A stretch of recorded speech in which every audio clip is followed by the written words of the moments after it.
เพื่อนไม่เท่าเพื่อนอายะเนาะโอเคอายะกับมันน้องๆเพิ่นก็อยู่นำกันนี่แหละพี่น้องเนาะก็สิให้อยู่ช่องธงจังนะเนาะแบ่งกันพี่น้องเนาะเอามามัดเท่าไรหน้าขายนี่10,000บ่มัด2,000ฮะใช้มา2,000ว้าน่ะเจ็บมัด2,000เนาะเบิดตัวนี้บ่พากูลน่ะเอาให้อ้ายก็ได้ใช่เอาเปิดเลยเอาให้น้องเพิ่น2สุดก็ได้ใช้อันน้องจับป้าป๊าปี้เพื่อนน้องจับป้าอยู่ฮะพี่น้องเนาะให้น้องเพิ่น2สุดก็ได้สบายดีแล้วล่ะยังเจ็บแขนอยู่บ่โอ้แขนคือยังเด้งอยู่งอเลยพี่น้องเนาะแล้วให้ล่ะนี่โอเคหุ่นจักความว่าพี่ล่ะเจ้าก็ได้น้องจับปลาเอาจับเบื้องนี้คือสิจับยากจับเบื้องนั้นเนาะโอเคพี่น้องเนาะไปล่ะเมื่อลูกโอเคเมื่อให้น้องเพิ่นมัดอันนั้นพี่น้องมัดพักไปขายต่อเนาะเดี๋ยวเมื่อสิเอาให้สาวๆเพิ่นเนาะคนละสุดน้องหัวกับน้องมานี่พี่น้องเนาะ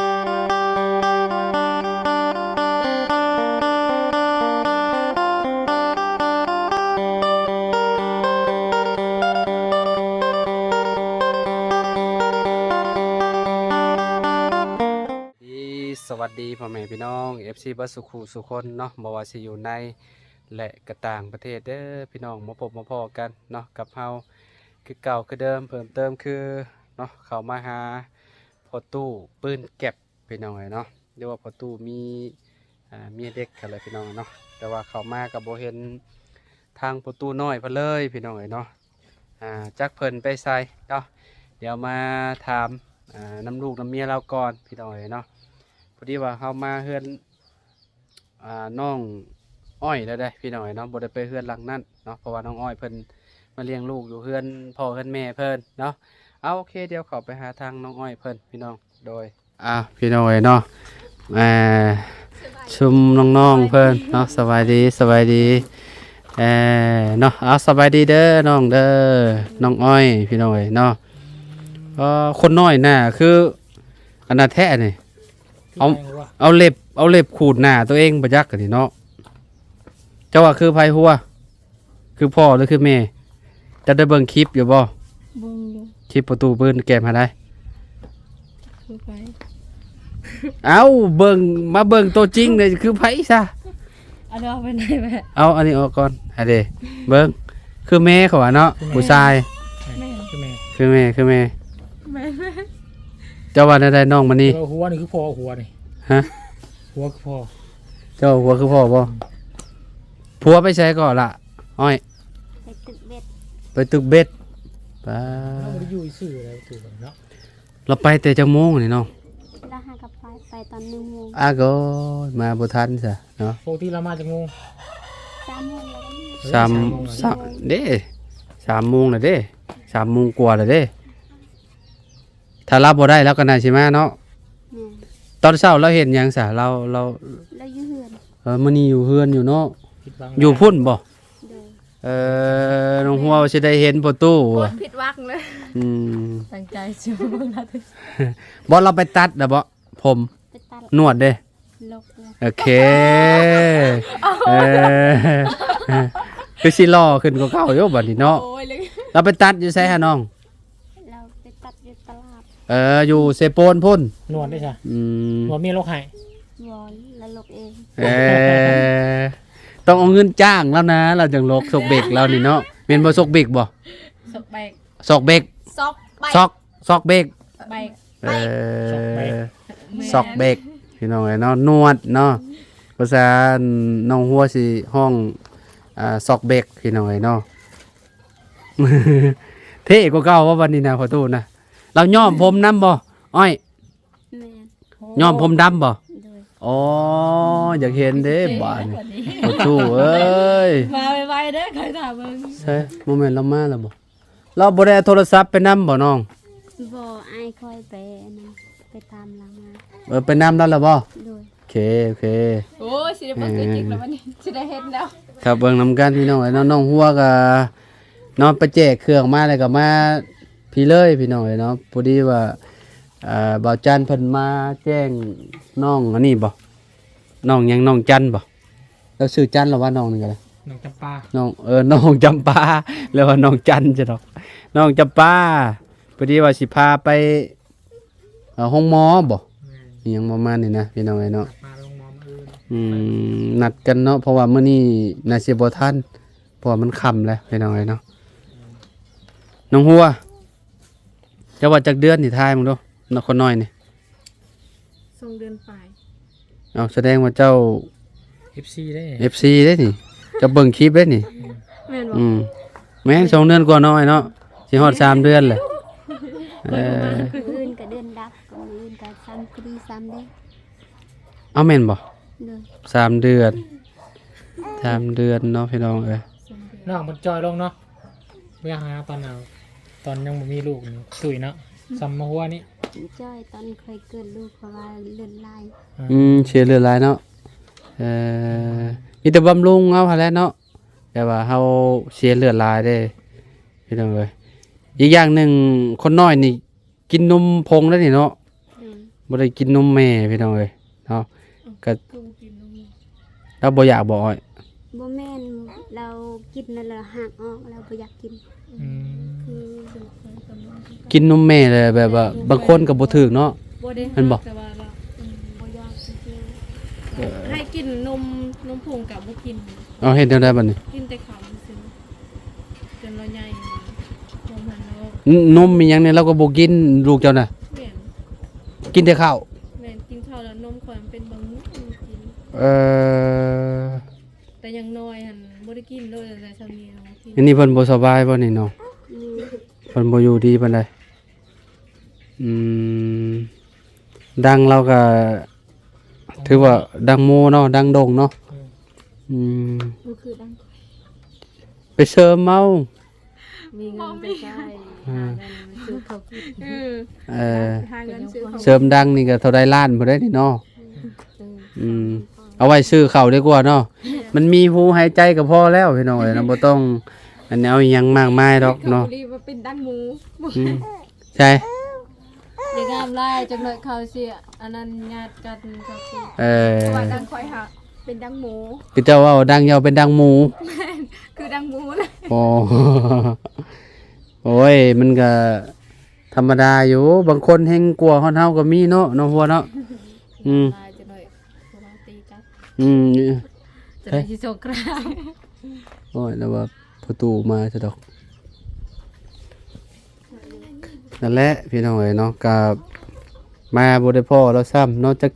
สิทันหรือบ่บ่พี่น้องเอ้ยบ่ทันก็บ่เป็นหยังดอกเนาะน้องหัวเนาะเบิ่งในคลิปก็พอแหละเจ้า FC อันพอตู้บ่หรือว่าจังได๋หรือว่าอยากมาเห็นลาวซื่อ FC ๆ FC บ่จะเบิ่งในตอนใดประตูปืนแก็บน่ะ เอาส่งอายน้องกับเบอร์คุณส่งโมเตียกน้องกับเบอร์ อืมตะกี้น้องอ้อยนี่แหล้วเราเป็นคนจูดป่าโอ้ยแตกโพบเราเห็ด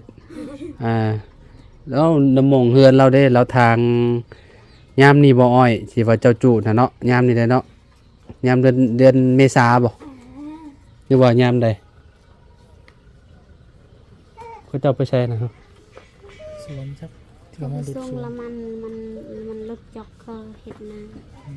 เอ้าน้ำมงนี่ก็เจ้าเห็ดหน้าบ่ อืม ยามลงไปนี่มีแบบทงเพียงบ่ เลย เออ เป็นนาเนาะ อืม ผู้ชายนี่คือแม่มีบุญวาสนา นี่นมีบุญได้เนาะคะแนนว่าคือพ่อโอ้บ่ปานใดผู้ชายคือพ่อต้องมายิ่งคือพ่อ แม่ แต่ว่าต่างคนต่างคืออะนะผมเล่ากันเนาะแท้ให้ใหม่ๆบ่ ให้กระตัด ให้กระตัดให้เนาะ เลย อืมคืออยู่เพิ่นนั่งอยู่ซื่อๆบ่ได้พี่น้องเอ้ยเนาะเพราะว่าคนน้อยบ่อยู่เนาะก็คืนเพิ่นก็อันนั้นอยู่บ่ให้อยู่บ่ ให้เราตื่นมาเราจะกินนม เท่านั้นแหล้วเนาะ โดย เด็กน้อยก็เป็นเท่านั้นแหล้วเวลาเพิ่นให้ก็มีแต่อยากกินนมบางทีก็เป็นเพิร์สเท่านั้นแหละมีอยู่สองอย่างเนาะตอนนี้นะอยากย่างในน้อยนึงเนาะเวลาเพิ่นให้เพิ่นยังเฮายั่วเพิ่นบ่ฟังเด้เพิ่นบ่ฮู้เด้เนาะที่เอานอนน้ำมือบ่ โดย มันติดสิเป็นแบบเด็กน้อยติดมือเลยเด้พี่น้องเอ้ย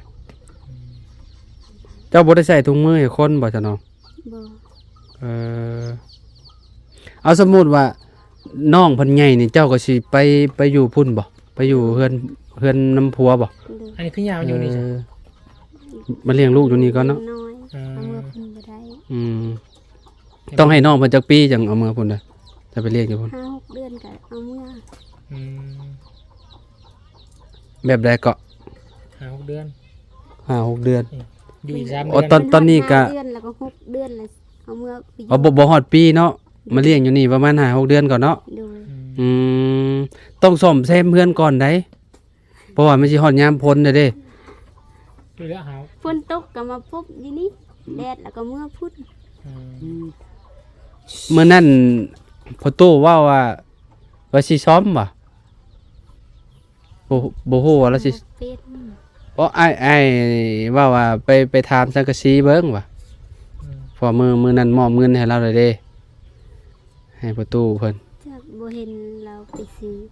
อืมจะว่าเราเอาไว้ซื้อนมให้ลูกบ่จัก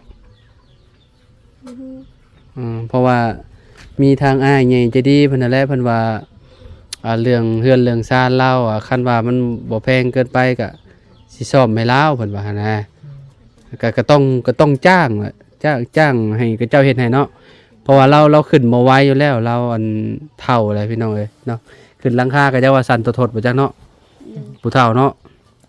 ตอนเฮ็ดก็อ้ายเจ้าบ่เฮ็ด โดย อืมมันก็เริ่มหัวลายพี่น้องเราเอากระตุกนะแขวนไว้เต็มเลยเนาะอยู่ได้แต่ยามฝนบ่ตกเนาะเฮือนเนาะ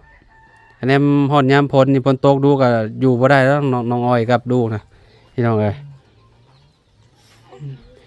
โอ้กินนมคือแบบหยึกคิ้วตลอด พี่น้องเอ้ยเนาะบัดมื้อละจักตุกกันนี่น้อง มันได้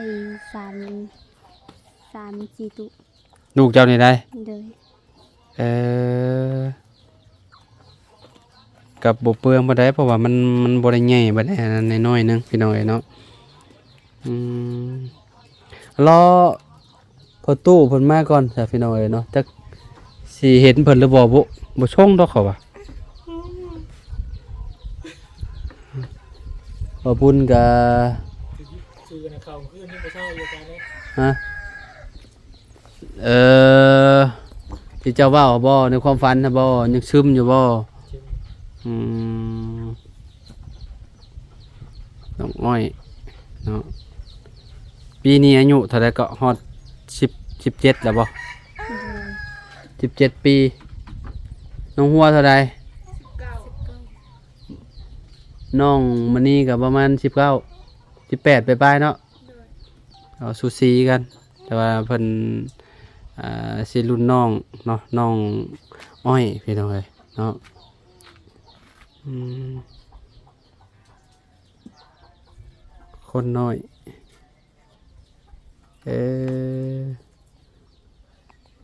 3 เดือนที่เข้ามาแล้วเนาะ3 เดือนนี่เริ่มเนียมอยากเห็นคนเลยนะ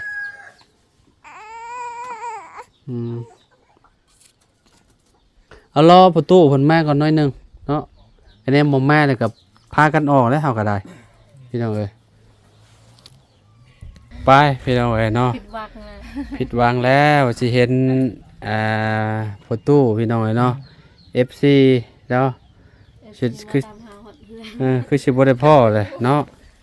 ก็คือสิโดนเติบพุ่นแหล้วขวาเนาะน้องอ้อยประตูนะเนาะ เมียเราไหนมา FC ได้สิ FC ซี อืม ซีประตูเปิ้นแก็บ อืม ติดตามเจ้าแก้หมดแหละ ตั้งแต่ นายใหม่หมด ตั้งแต่น้องเพิ่นกำลังฮิตพี่น้องเอ้ยเนาะ เนี่ย เ บ่าวบุญเด้มาแรกๆเนาะบุญบนป่าเด้บุญบนป่าได้มาถ่ายน้องอ้อยครั้งแรกเลยพี่น้องเนาะไปสับไปเด้อน้องเด้อ โดยพี่น้องเนาะไปมันน่าจึงว่ากันอีกเท่านึงพี่น้องเนาะบ่ได้พ่อซ้ำน้องมณีวงศ์กับน้องหัวพี่น้องเนาะว่าสิได้เจอพ่อตู้ว่าซั่นเอาก็บ่เป็นหยังเนาะเบิ่งเอาในคลิปนั่นละบ่ได้แตกต่างกันหยังดอกเนาะฮะแม่นก็อยากเห็นคือกันขอยก็ได้อยากคู่ว่าการเปลี่ยนแปลงแบบเพราะว่าเราจงผมมานี่หลายเดือนได้พ่อตู้น่ะเราบ่ได้ไปตัดน่ะเกือบปีหนึงผมเล่าแล้วก็หนวดเล่าน่ะบ่เป็นหยังมื้อหน้ากลับมาใหม่ข่อยยังสิมาหาเล่าอยู่ได้ข่อยบ่ได้ยอมจังที่ข่อยน่ะมาหาพ่อตู้น่ะมาหาพ่อตู้พื้นเก็บหน่อยเนาะสิมาอัปเดตให้FC เบิ่งพี่น้องเนาะ FC ผู้ที่ว่าเบิ่งอยากเบิ่งอยากหยังเล่าหั่นแหละพี่น้องเนาะทางประตูปืนเก็บประตูเมียเด็กพี่น้องเนาะ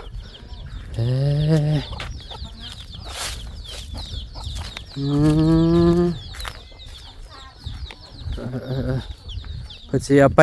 ขายได้นี่พี่น้องพักน้ำพักหยังจะไปขายอยู่ ไปตลาดมานั่ง ตลาดเชโปนได้นี่โอ้ผักกันจองนี่คักลีนี่ พักกันจอง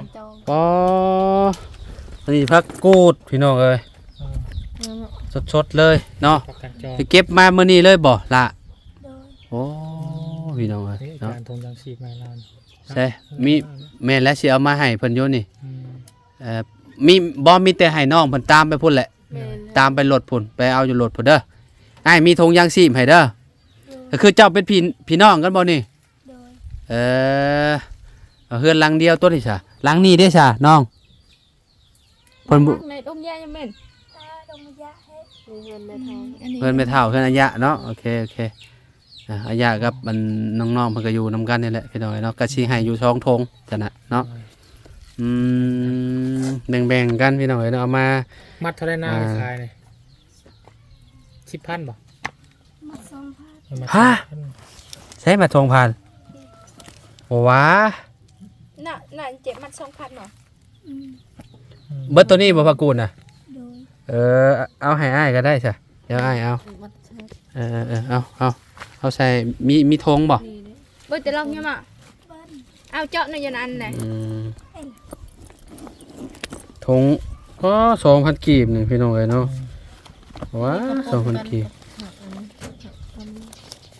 เฮ้ย2 4 6 8 10พอดี 10,000พอดีเลยพี่น้องเอ้ยเนาะ น้ำนี่ งามดี เช้ากินแล้วเช้าเนาะ แม่นบางเช้านี่ก็กินแล้วค่อยสิเอามื่อปลาเมียนปลาอันเพราะว่า ตะเบินเนี่ยไปว่าหยัง เพิ่นบ่ได้อันนั้น บ่มี อันนั้นเอาพักอันนี้ให้อ้ายนะพักกันจองนี่พักกันจองก็เอา10,000นี่พอดี20,000พอดีเลย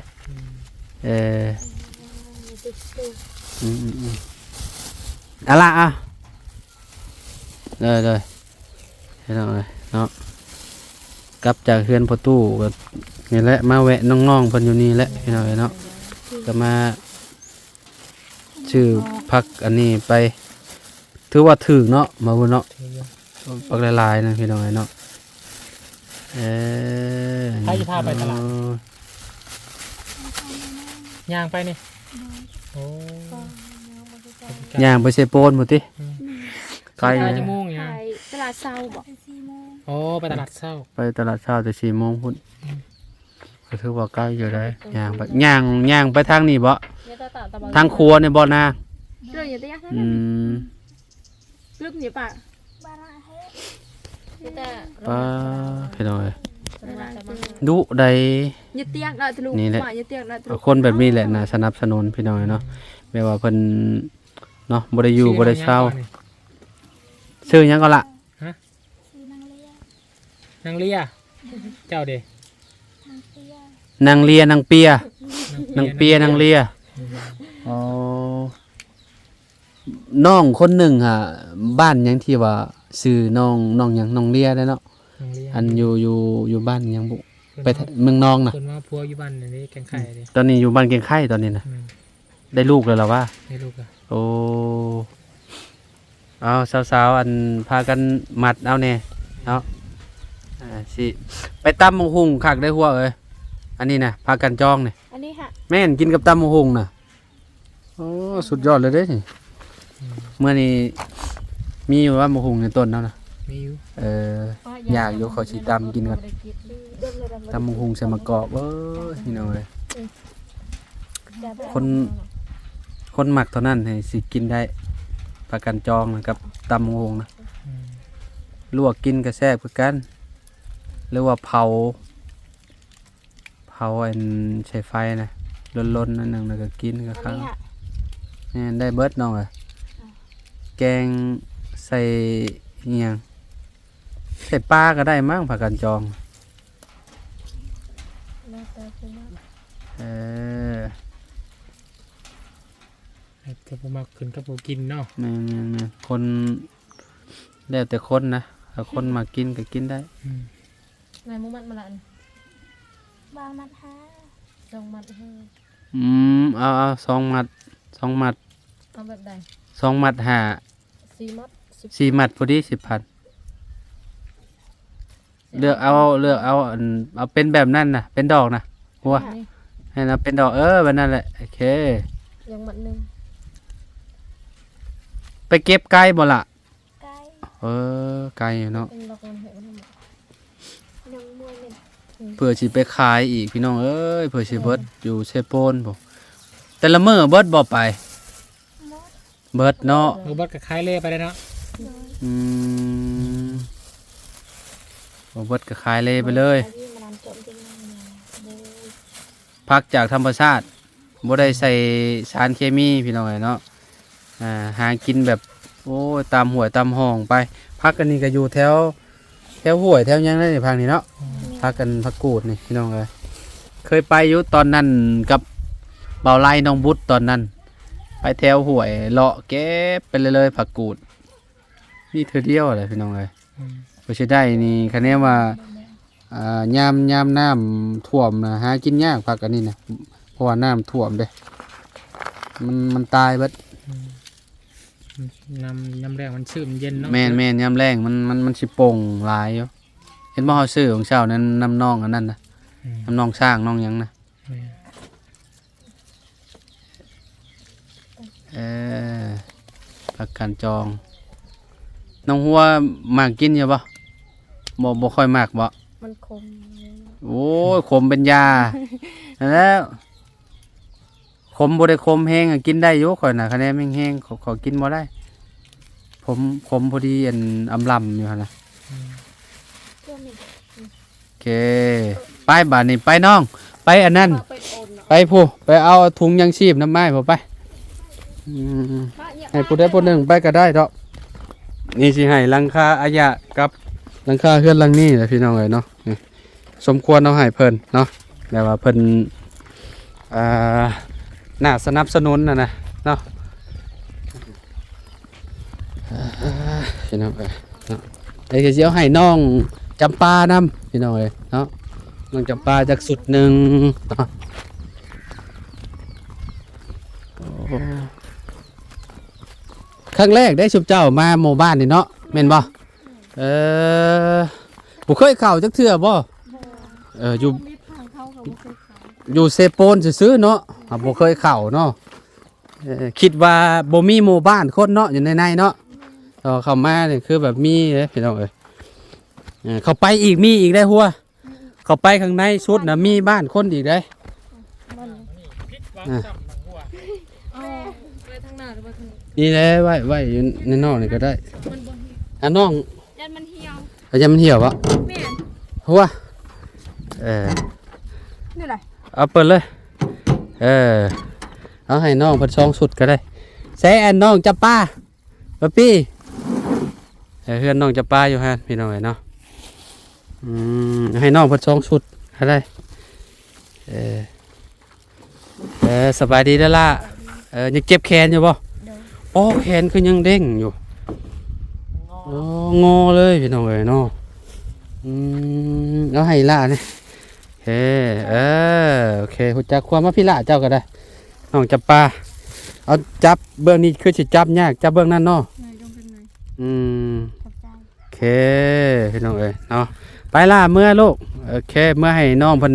มัดอันนั้นพี่น้องมัดพักไปขายต่อเนาะเดี๋ยวเมื่อสิเอาให้สาวๆเพิ่นเนาะคนละสุดน้องหัวกับน้องมานี่พี่น้องเอ้ยเนาะแล้วก็ให้น้องแล้วมันเหี่ยว มันบ่เหี่ยวติเหี่ยวก็ยาดอกเหี่ยวก็กินคือเก่าเนาะเมื่อลวกเอ้าพี่น้องเอ้ยเนาะโอ้ลืมเลยลืมครอบครัวน้องให้ครอบครัวอันนี้ก่อนพี่น้องเอ้ยครอบครัวน้องน้อยพี่น้องเอ้ยน้องบ่ได้อันลูกของน้องคำมาเด้เนาะให้เพิ่นก่อนเนาะน้องน้อยมาพี่ลูกเจ้าพร้อมเจ้าน่ะ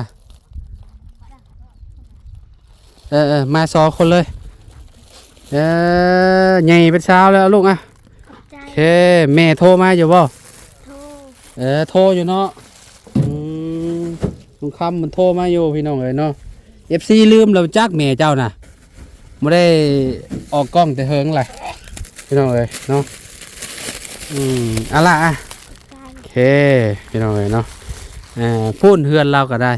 เฮือนน้องคำพี่น้องเอ้ยเนาะที่ว่าผู้ใหญ่ใจดีทางลุงเฮิมพี่น้องเอ้ยเนาะเห็นให้เนาะเจ้ายังนอนอยู่บ่ นอน แม่ตู้จะนอนอยู่บ่เฮือนหลังน่ะ บ่ เอาเราบ่ได้นอนบ่เรานอนอยู่ใช่ฉะละ นอนเฮือดน้อย นอนเฮือนน้อยๆอ่ะนะอ้าวโอ้ยพี่น้องเอ้ยเนาะนอนน้อยๆอันนั้นเจ้านอนกับไผอยู่เทิงน่ะ ๆนอนกับนางนุ่ง นอนกับนางนูผู้นี้บ่ โดย นอนทำการเด้อพี่น้องเอ้ยเนาะเอาหน้าบ่าวออกกลับปะเลยเด้อไปเลยเด้อมื้อหน้ามื้อในพ่อกันใหม่เด้อ โดย โอเคสบายดีล่ะ สบายดี โดยเอาโอเคพี่น้องเอ้ยเนาะอยู่ดีมีแฮงเบิดสุขุสุคนขอบคุณพ่อแม่พี่น้อง FC ทุกคนเนาะที่ติดตามแล้วก็ขอบคุณทางพ่อลุงจอยละลายเด้อที่ให้ลูกเป็นสะพานบุญให้เนาะก็ขอให้อยู่ดีมีแฮงเนาะขอให้ร่ำให้รวยบ่ให้ช่วยจักเถื่อเด้อพ่อลุงเด้อเนาะที่เฮ็ดถุงยางชีพแจกเนาะคือแบบเขาเข้าไปหมู่บ้านกระจ้อยเนาะแล้วก็ต่อมาแล้วก็เข้ามาหมู่บ้านหอยยึงแล้วก็ให้เพิ่นไปหลังเฮือนหลังนั้น2ชุดเนาะแล้วก็ให้น้องจำปลา1ชุดแล้วก็ให้น้องน้อยแล้วก็หมู่ลาวคนละชุดพี่น้องเนาะเอาประมาณนี้เนาะอยู่ดีมีแฮงประสู่ทุกคนเด้อพี่น้องพบกันใหม่สบายดีพากันออกแล้วบัดนี้เนาะ